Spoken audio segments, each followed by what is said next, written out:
Hello বন্ধুরা, তোমরা সবাই কেমন আছো? তো আজ দেখো নিরামিষ রান্নাবান্না কিছু তোমাদের সঙ্গে শেয়ার করব। আজ তো সোমবার, ভোলে বাবার জন্ম মাস, তো সবাই জল ঢালছে। তো আমিও ভাবলাম জল ঢেলে নিই একটু।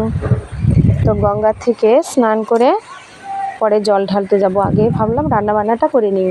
তো রান্না করার জন্য প্রথমে আমি গাঁটি কচু আর আলু হাফ মতো সিদ্ধ করে নিয়েছি। এবার এটাকে তেলের উপরে জিরে, শুকনো লঙ্কা আর তেজপাতা ফোড়ন দিয়ে ভাজা ভাজা করে ভেজে নিলাম একটু। তারপরে কিছুটা মশলা দেব, আদা, জিরে, শুকনো লঙ্কা আর একটু ধনে গুঁড়ো একসঙ্গে মশলা করে এর সঙ্গে কষিয়ে নিলাম। কষিয়ে নিয়ে দেখো জল দিয়ে দিলাম।